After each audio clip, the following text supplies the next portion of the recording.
Hello students, मेरा नाम संजीव कुमार और मैं अपने यूट्यूब चैनल पर आप सभी का स्वागत करता हूं। What is the components of physical fitness, यानी कि जो हमारी फिजिकल फिटनेस के कंपोनेंट्स हैं वो क्या होते हैं और वो हमारी बॉडी पर कैसे वर्क करते हैं, उसके बारे में मैं आपको इस वीडियो के माध्यम से समझाऊंगा।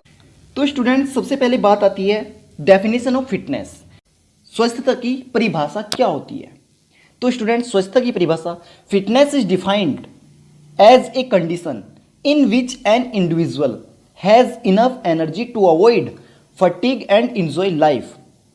इट मीन्स स्वस्थता वह दशा है जिसमें एक व्यक्ति थकान की स्थिति में भी अपनी एनर्जी का उपयोग करता है और अपने जीवन में आनंद की अनुभूति को प्राप्त करता है, उसको कहते हैं फिजिकल फिटनेस। हमारे क्या क्या कंपोनेंट्स हैं जो हमारे फिजिकल फिटनेस को इम्प्रूव करेंगे, उसके बारे में मैं आप सभी को बताऊंगा। I hope you can see complete my video. Okay students, next students, physical fitness को दो प्रकारों में वर्गीकृत किया है। जो पहला है वह है हेल्थ रिलेटेड फिटनेस और जो सेकंड है वह है स्किल रिलेटेड फिटनेस। अब पहले की बात करता हूं, health related fitness. Health related fitness क्या होगी? हेल्थ रिलेटेड फिटनेस स्वास्थ्य संबंधित शारीरिक स्वस्थता। यह क्या, इसके अंतर्गत हमारे 5 कारक आते हैं, यानी कि it takes to 5 factor. Next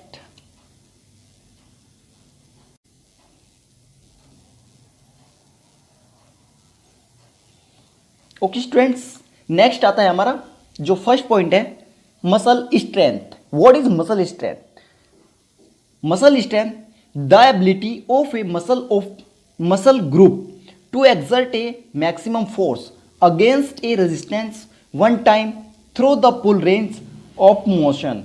it means मांसपेशी तथा मांसपेशियों की वह क्षमता होती है जो किसी प्रतिरोध के विरुद्ध या उसके ऊपर से कार्य करती है, लाइक एज पुश वॉल, जैसे कि हम किसी दीवार को धक्का लगाते हैं। बात आती है स्टूडेंट्स कि हम इंप्रूव कैसे करेंगे, इंप्रूव मस्कुलर स्ट्रेंथ, यानी कि हम अपनी जो मांसपेशी की क्षमता है, ताकत है, उसको इंप्रूव कैसे करेंगे। सबसे पहले वेट लिफ्टिंग, नेक्स्ट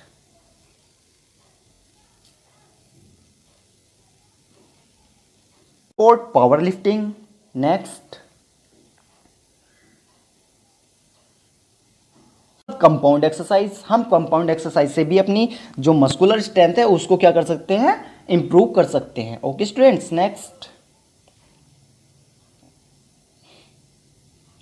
नेक्स्ट आता है point number 2, muscle endurance. Muscle endurance, what is muscle endurance? Muscle endurance, the ability of a muscles और muscles group to exert a some maximal force repeated over a period of time. यानी कि it means क्या हुआ, इसका मतलब क्या हुआ? इसका मतलब ये हुआ मांसपेशी तथा मांसपेशियों की वह क्षमता जो किसी क्रिया या अभ्यास को लंबे समय तक थकान की स्थिति में भी करने में सहायक हो, उसको हम क्या कहते हैं? मसल इंड्योरेंस कहते हैं। लाइक एज क्रॉस कंट्री हुआ, पुलअप्स हुआ, सिटअप्स हुआ। इनको हम कैसे करते हैं? क्रॉस कंट्री में हम थकने के बाद भी क्या करते हैं, अपनी रेस को कंप्लीट करते हैं। अब बात आती है इंप्रूव कैसे करेंगे, मस्कुलर इंड्योरेंस को हम इंप्रूव कैसे करेंगे। सबसे फर्स्ट आता है bicep curls. Next bicep curls के द्वारा भी हम क्या कर सकते हैं, अपनी जो बाइसेप मसल है उसको इंप्रूव कर सकते हैं। उसके बाद आता है पुशअप्स के द्वारा भी हम क्या कर सकते हैं, अपने मस्कुलर इंड्योरेंस को इंप्रूव कर सकते हैं।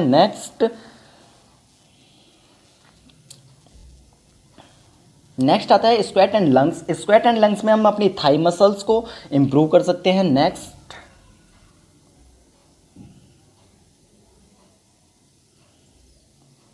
नेक्स्ट आता है स्टूडेंट हमारा point number 3, what is cardiovascular endurance, यानी कि कार्डियोवास्कुलर इंड्योरेंस क्या होता है?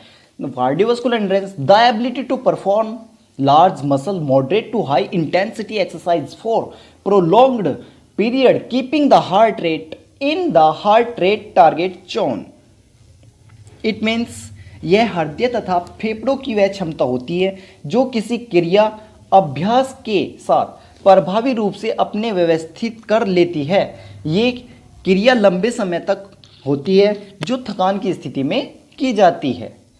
ओके स्टूडेंट्स, नेक्स्ट अब बात आती है कि हम कार्डियोवास्कुलर एंड्योरेंस को इम्प्रूव किस प्रकार से करेंगे, किस तरह से हम इसको इम्प्रूव कर सकते हैं। सबसे पहले फर्स्ट आता है हमारा aerobic activity improve cardiovascular endurance, यानी कि जो हमारी ऑक्सीजन की उपस्थिति में हम एक्सरसाइज करते हैं, जो भी एक्टिविटी करते हैं, उसके जरिए क्या कर सकते हैं, हम अपने कार्डियोवास्कुलर एंड्योरेंस को इम्प्रूव कर सकते हैं। दूसरा आता है रनिंग के द्वारा भी हम अपनी कार्डियोवास्कुलर एंड्योरेंस को क्या कर सकते हैं, इम्प्रूव कर सकते हैं। उसके बाद वॉक, ठीक है, उसके बाद क्रॉस कंट्री रेस का मैंने आज इससे पहले भी आपको एग्जांपल दिया था। उसके बाद साइकिलिंग भी हमारा बहुत अच्छा स्रोत है क्या है का कार्डियोवास्कुलर एंड्योरेंस को बढ़ाने के लिए, इम्प्रूव करने के लिए। ओके स्टूडेंट्स, नेक्स्ट आता है स्टूडेंट्स हमारा flexibility. What is flexibility? It is the ability to move a joint through it is complete range of motion. It means, ये क्या कहना चाहता है, ये जो अपनी ये फ्लेक्सिबिलिटी है, हमारे शरीर के जोड़ों, लिगामेंट तथा टेंडन की वह क्षमता होती है जो किसी क्रिया या अभ्यास को लंबे प्रसार यानी कि ग्रेटर रेंज ऑफ एम्पलीट्यूड के साथ करने में सहायक होती है। फ्लेक्सिबिलिटी कहाँ होती है? हमेशा फ्लेक्सिबिलिटी हमारे हमेशा जॉइंट के पास होती है। हमारे जॉइंट में क्या होती है? हमारी फ्लेक्सिबिलिटी होती है। ओके स्टूडेंट, नेक्स्ट अब बात आती है स्टूडेंट कि हम इम्प्रूव कैसे कर सकते हैं, फ्लेक्सिबिलिटी को इम्प्रूव कैसे कर सकते हैं। How improve flexibility? सबसे फर्स्ट लिए आता है it is depend on 3 type of soft tissue, muscle, tendon, ligament. यह इसका मतलब क्या है, यह 3 आइटम्स पर हमारे क्या है, आधारित है। सबसे पहले मसल्स, उसके बाद टेंडन, उसके बाद लिगामेंट। ओके स्टूडेंट, इन तीनों की सहायता से ही हम क्या कर सकते हैं, अपनी जो फ्लेक्सिबिलिटी है उसको इम्प्रूव कर सकते हैं। उसके बाद आता है sit and rich exercise. Sit and rich exercise के द्वारा भी हम क्या कर सकते हैं, अपनी फ्लेक्सिबिलिटी को इम्प्रूव कर सकते हैं। उसके बाद आता है स्लो स्ट्रेचिंग, यानी कि धीरे धीरे स्ट्रेचिंग करना। उसके बाद स्ट्रेच एंड होल्ड। नेक्स्ट आता है student is body composition. It is the amount of lean body mass, bone, muscle, organ, body fluid and compared with the amount of body fat. तो स्टूडेंट्स, बॉडी कंपोजिशन क्या होता है? Body composition हमारे शरीर में उपलब्ध वसा, मांसपेशी तथा हड्डियों की मात्रा से है। नेक्स्ट आता है टेस्टिंग बॉडी कंपोजिशन, यानी कि हम बॉडी कंपोजिशन का टेस्ट कैसे करते हैं। मैंने आपसे बताया कि यह हमारे शरीर की क्या है, हमारे शरीर में उपलब्ध वसा, मांसपेशी तथा हड्डियों की मात्रा से। तो हम इसको टेस्ट कैसे करते हैं कि हमारे शरीर में कितना फैट है, कितनी बॉडी है, कितनी बोन है। उसका मेजरमेंट करने के लिए हमारे एंथ्रोपोमेट्रिक लैब की ज़रूरत पड़ती है। उसमें हमारा क्या होता है, हम अपनी फैट को, अपने बॉडी की वेट को और अपने मसल्स को माप सकते हैं। तो सबसे पहले आ रहा है अंडर वाटर या हाइड्रोस्टैटिक वेइंग। इसके द्वारा भी हम क्या कर सकते हैं, अपने फैट्स को माप सकते हैं। उसके बाद आता है स्किन फोल्ड कैलिपर। आपने देखा होगा, देखिए मैंने फर्स्ट पिक में लगा रखा है स्किन फोल्ड कैलिपर। ये होता है स्किन फोल्ड कैलिपर, इसके द्वारा भी हम अपनी फैट्स को माप सकते हैं। उसके बाद आता है एंथ्रोपोमेट्रिक मेजरिंग, यानी कि आप सभी ने देखा होगा टेलर की दुकान पर एक इंस्टेप होता है जिसको हम फीता बोलते हैं। उसके द्वारा भी हम क्या कर सकते हैं, अपने जो शरीर का फैट है उसको माप सकते हैं। ठीक है ना। तो स्टूडेंट्स, ये थे हमारे हेल्थ रिलेटेड फिजिकल फिटनेस। तो स्टूडेंट्स, अभी हमने पढ़ा हेल्थ रिलेटेड फिजिकल फिटनेस, जिसमें हमने 5 कंपोनेंट्स के बारे में पढ़ा। पहला था मस्कुलर स्ट्रेंथ, सेकंड था मस्कुलर एंड्योरेंस, थर्ड था कार्डियोवास्कुलर एंड्योरेंस, फोर्थ फ्लेक्सिबिलिटी और फिफ्थ था हमारा बॉडी कंपोजिशन। तो स्टूडेंट्स, अब हम पढ़ेंगे स्किल रिलेटेड फिजिकल फिटनेस, यानी कि कौशल संबंधित शारीरिक स्वस्थता। ये है क्या होती है। सबसे पहले इसमें आता है agility, balance, coordination, power, reaction time, speed. Health related के कंपोनेंट्स हमने पढ़े हैं, वो भी इसके अंतर्गत, इसी के स्किल रिलेटेड फिटनेस के अंतर्गत आते हैं। नेक्स्ट,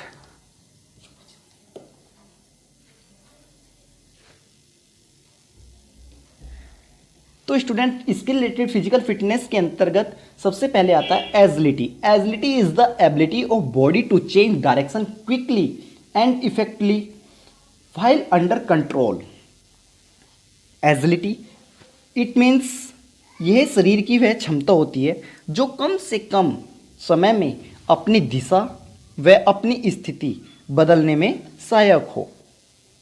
ठीक है ना स्टूडेंट, मेरा कहने का मतलब क्या हुआ, यानी कि बहुत ही कम समय में, यानी कि मिनिमम टाइम में अपनी डायरेक्शन को किसी अनदर डायरेक्शन में घुमा देना। ठीक है ना। सबसे ज़्यादा ज़रूरत पड़ती है तो वह गेम है हमारा सबसे first kho kho, basketball etcetera. Next इसी में it requires the integration to isolated movement skill using a combination of balance, coordination, speed, reflex, strength and endurance. में हमें क्या क्या चाहिए, बैलेंस भी चाहिए, कोऑर्डिनेशन भी चाहिए, स्पीड भी चाहिए और हमारे साथ रिफ्लेक्स भी होना चाहिए और स्ट्रेंथ एंड एंड्योरेंस भी होनी चाहिए, यानी कि ताकत और सहन क्षमता भी होनी चाहिए। नेक्स्ट स्टूडेंट्स, अब आता है example of activities the require agility include, यानी कि जिसमें हम इंक्लूड करते हैं एजिलिटी को, वो कौन कौन से गेम हैं। सबसे पहले फुटबॉल है, स्कोर्स है, टेनिस है, वॉलीबॉल है, बास्केटबॉल एक्सेट्रा। मैंने इसमें आपको सभी के पिक दिखा दिए हैं। नेक्स्ट आता है स्टूडेंट्स हमारा 2 पॉइंट, इसके रिलेटेड का 2 पॉइंट और balance is the ability to maintain an upright posture while in a stationary position और वाइल मूविंग। इट मीन्स ये शरीर की वह क्षमता होती है जो रुकी हुई या चलती हुई स्थिति में अपना संतुलन बनाए रखते हैं, उसे हम क्या कहते हैं, बैलेंस कहते हैं। ओके स्टूडेंट्स, नेक्स्ट आता है student example of activities the challenge balance include. सबसे firstly yoga, gymnastic, single leg exercise etcetera.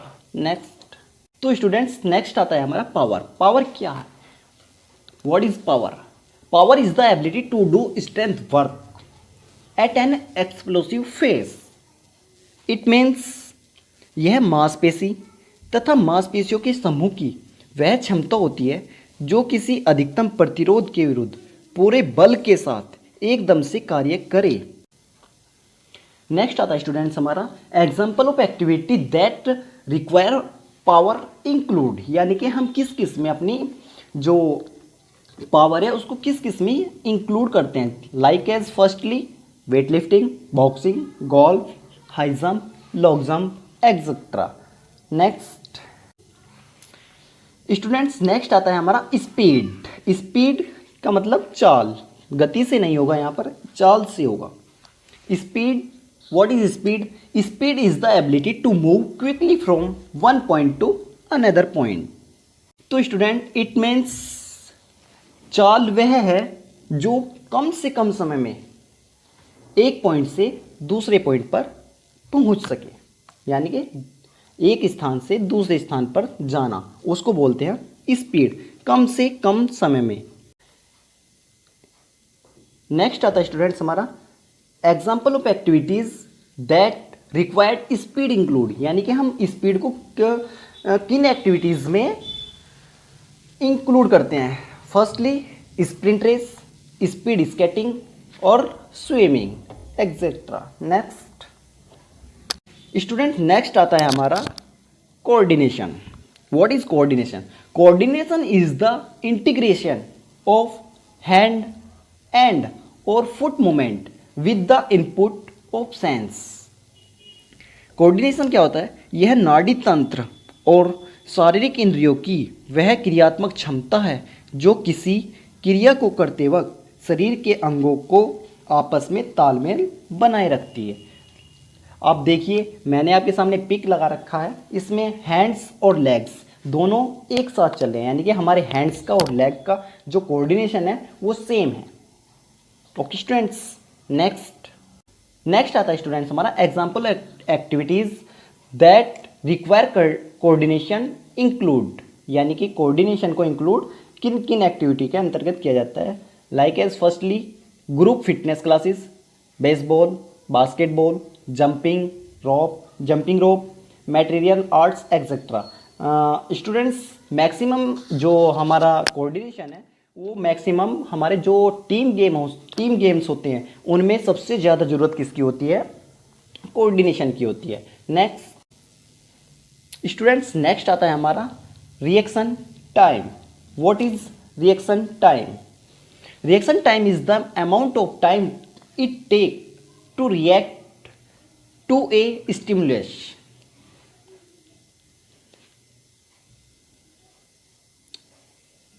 It means यह शरीर की वह क्षमता होती है जो किसी संकेत मिलने पर कम से कम समय में गति करे। लाइक एज एक 100 मीटर का स्प्रिंटर है, ओके स्टूडेंट्स, वह जब रनिंग के लिए तैयार रहता है तो उसमें क्या होता है, जब एक स्टार्टर यानी कि ऑफिशियल क्या करता है, अपने हैंड से गन शॉट करता है, तो जो 100 मीटर का प्लेयर होता है वह क्या करता है, पहले उसको सुनता है और उसके बाद रेस करता है यानी कि दौड़ता है। इसी को बोलते हैं रिएक्शन एबिलिटी, यानी कि पहले उसने सुना और उसको दौड़ा। इसी को वो यानी कि जितने भी कम समय में वो उसका रिएक्शन एबिलिटी है उसको वह पूरा करना होता है। ओके स्टूडेंट्स, यानी कि उसने सुना और दौड़ा, इसी को क्या बोलेंगे हम, रिएक्शन एबिलिटी बोलेंगे। इसके example of activities that require reaction time include firstly racket sport, baseball, cricket, sprinting और martial arts etcetera. Okay students, thank you. Thanks for watching my video. Please like, share, subscribe.